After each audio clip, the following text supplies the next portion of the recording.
ስሙኝማ አዳምና ሔዋን በወደቁበት በዛች ሞመንት እርቃናቸውን እንደሆኑ ባወቁ ጊዜ ቅጠላ ቅጠሎችን ሰብስበው አገለደሙ። እግዚአብሔር ደግሞ እቸስ የምሕረት አምላክ አይደል? ቁርበት አመጡ አለበሳቸው ይላል። እንግዲህ አደን ይዛኔ ተጀመረ ይመስለኛል። የመጀመሪያው አደን ቁርበቱ የኢየሱስ ምሳሌ ነው። ያ የተሰዋው የክርስቶስ ደም ምሳሌ ነው። ምክንያቱም መጽሐፍ እንዲህ ይላል፣ መጽሐፍ ሁሉ ስለኔ ያወራሉ። እንደዚህ አምሮብን የተሰባሰብነው ኢየሱስ ስለለበስን ነው። ብናውልቀው እርቃናችንን የምንገኘው ርኩሰት መንደር ነው፣ ክፋት መንደር ነው። በእውነት እግዚአብሔር በኖህ ጊዜ ዝቅ ብሎ ሲያይ ምድር ከፍታለች፣ እርኩሰት ነግሶባታል። የሰው ልጅ ራሱ በመፍጠሩ ምን ይላል? ተጸጸተ ነው የሚለው። ምድር ሊያጠፋ በወሰነ ጊዜ አንድ ሰው አየ፣ የእምነት አባታችን ኖህ መርከቡን እንዲሰራ በነገረው ጊዜ 120 ዓመታትን ነው መጀመሪያ የሰጠው ማለት ነው። ምክንያቱም ለሰዎች ቻንስ እየተሰጠ ኑ ተመለሱ፣ ከጥፋት ተመለሱ።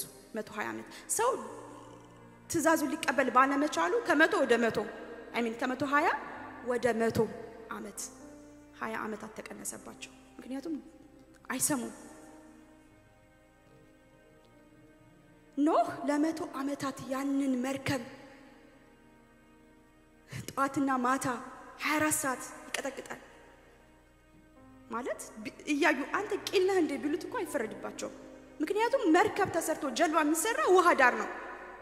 ምክንያቱም ልክ ተሰርቶ ሬዲ ሲሆን ተገፍቶ ወደ ሐይቁ ይጣላል ማለት ነው።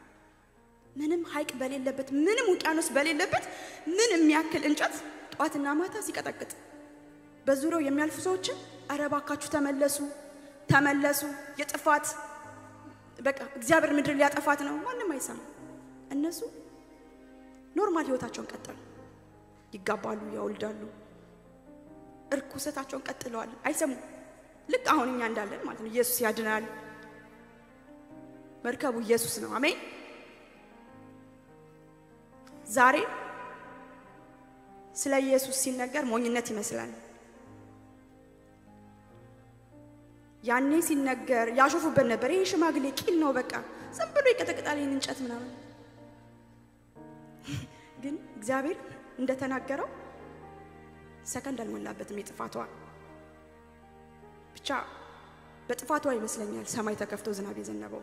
ከዛ በፊት ምድር ደመና ከምድር ወጣ ምድርን አጠጣቻት ይላል። ልክ እንደዛ ነው የሚሆነው። አሁን የኢየሱስ መምጫ አይናችንን ጨፍነን እንደመከፈት የነቃ ያመልጣል። አሜን።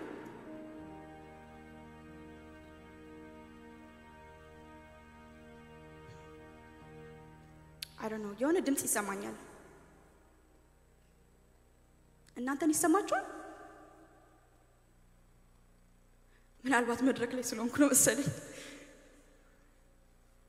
አቤሎ ይሰማል? የሆነ ድምጽ የሆነ የኮቴ ድምጽ ይሰማል።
የአዲስ ኪዳን ንሆች ዛሬም ይጮሃሉ መርከቡ ኢየሱስ ነው ግቡበት አምልጡ ዳኑበት እያሉ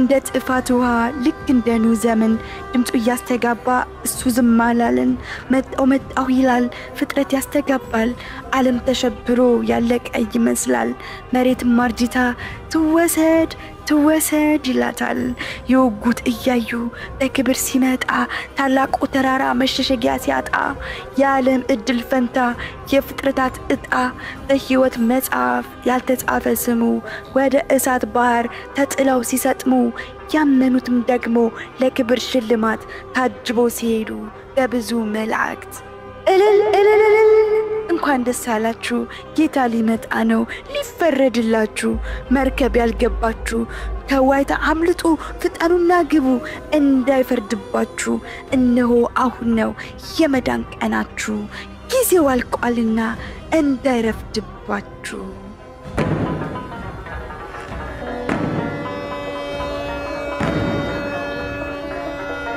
አዋጅ አዋጅ አዋጅ ጆሮ ያለው ይስማ እየሰማ እያሰማ